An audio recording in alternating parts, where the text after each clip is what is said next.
So we have a problem in AI, and that's what a lot of times AI produces very boring, bog standard work. Let me show you an example.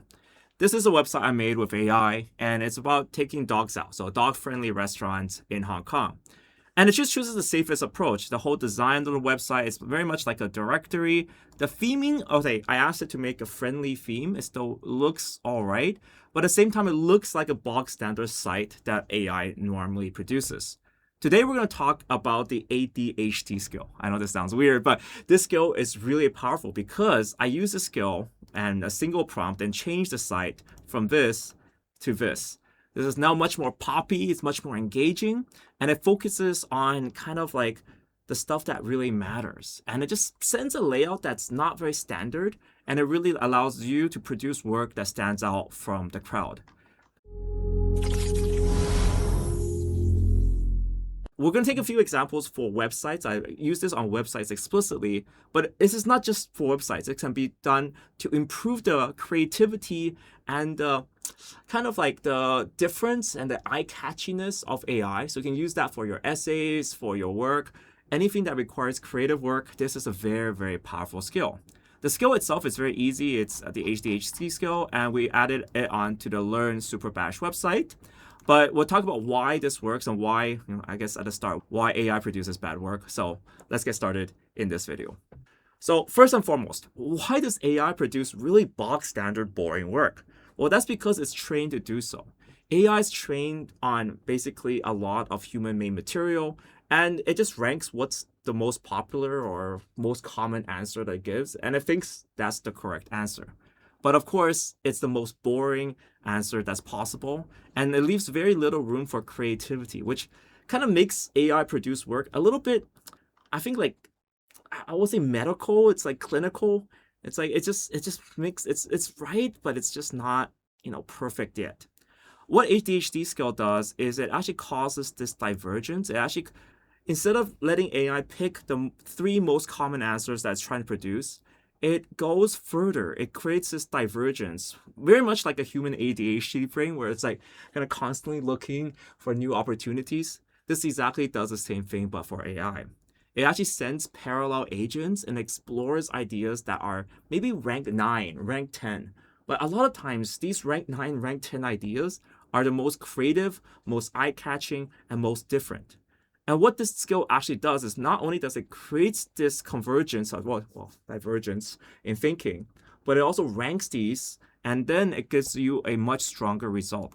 They actually rank it internally, so there is actually an internal ranking for this, where they actually put there's actually an internal ranking for this. So it actually ranks it for breadth, novelty, trap detection, where it kind of gets itself trapped into the most common answers, actionability, and builder usefulness.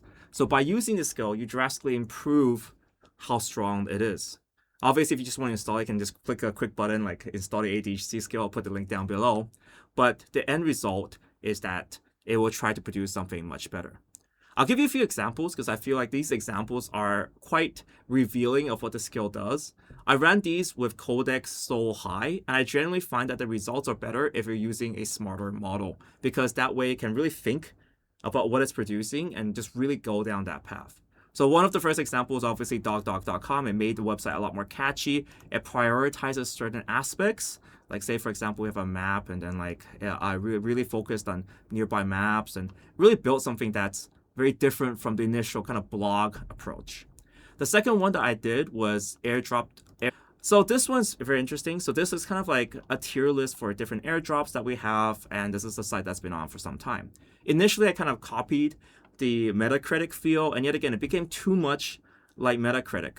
The change that it brought here was it kind of brought this organization change. This is still very raw. This is after running it once and telling it, okay, my UI and UX is really bad. Can you use the ADHD skill to drastically improve the UX experience of the site? So a very simple prompt like that would yield a result like this, which makes it feel much more lived in than the previous result. So the way I ran it, I would say with this result, it made it feel like there's much more actionable things to do on the site. And it made it feel much more like I think it actually chose this approach, which is the research desk. So it themed it more like a research desk and kind of really homed in on this idea. Make this look like a research dashboard and really go at the idea. I find that this really made, I think, the overall structure good. But of course, there's limitations to ADHD skill as well. One of the limitations, obviously, is that it just produces a bunch of stuff randomly sometimes. This is a good example of, as well. I got the Learn Super Bash website, and this actually ran ADHD skill as well, and then added these blocks onto it. Initially, the website kind of looked like this, where it's about choose your skill, but it decided to add kind of more boxes that focus more on like, oh, what do you want to learn and finish?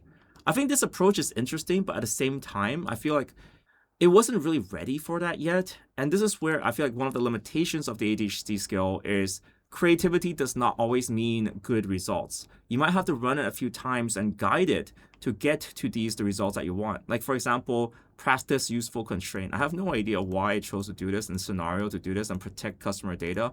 I mean, it's important, but I wouldn't put this as a priority for the site. The same goes for a few other buttons here. I feel like it just kind of chose to, this is kind of interesting too. Like, it's like, this is where we have our videos, and I try to make it, enhance it before it's just like a video list. But I try to like make this box where you shake the box to get videos. And I think again, it's creative, right? So if someone's bored, they can just shake the box and creatively find a video, which is, I definitely wouldn't have thought of that as my first approach. But at the same time, I think there's limits how this will be used. And I don't think everything that ADHD skill comes up with is perfect. Rather, I feel like it's one of those exploratory concepts where you're like, oh wow, I really want something to pop out, to stand out. Then let's run it. Then we choose the ideas that work, the designs that work, the color schemes that work. And I feel like this poppy color scheme was the one that really fit for what I was doing. So I would choose to continue with this idea. But on some of the other sides, I would say, yeah, maybe not. Overall, there's another limitation to the skill as well. The skill becomes a little bit more expensive over time. So if you install it on your Cloud Code or install it on your Codex, just be aware that if it does run, and it will choose a lot of times to run, but if it does run, it does consume more credits than usual. This is because, of course, it has a divergent path. It actually runs multi-agents in the background to think of different ideas for you. So yet again, cost is a consideration.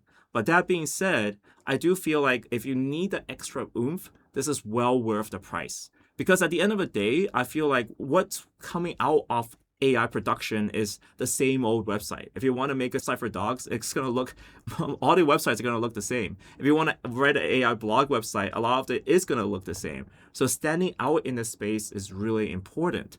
So I feel like that's like the cost reward benefit. You're spending more to dig further down into the weird and wonderful ideas out there, but it does take humans to kind of come in and choose which are the best ideas. So I showed you a few examples for websites. This is something that just came fresh off my desk yesterday, just for reference. On all 4 websites, I ran the ADHD skill on so high, and I used around 50%. It's like maybe like off the 10x plan. So it's not cheap, but at the same time, I do feel like if you have the bandwidth for it, you don't have to apply it to everything, but if you have the opportunity to explore a new concept, this is it. Obviously, working it with Git makes a lot of sense as well, because you can reverse back one of your builds. So if you don't like the direction, you can always go back and change the idea. And this is really good for exploring concepts that you haven't explored before, or somewhere that you need to say, hey, I really need a standout feature or something very different. So yeah, that's it, folks, for the ADHD skill. I find it extremely powerful when I need something different and to stand out. And I definitely feel like using it for design will give you a much stronger design direction, even if you don't even know design, right? Because I didn't tell it to choose this color scheme, but it did, and it really worked very well. So I feel like that's kind of where I would have never chosen this if it wasn't for ADHD skill. So with that, guys, thank you guys so much for watching the video. See you in the next one.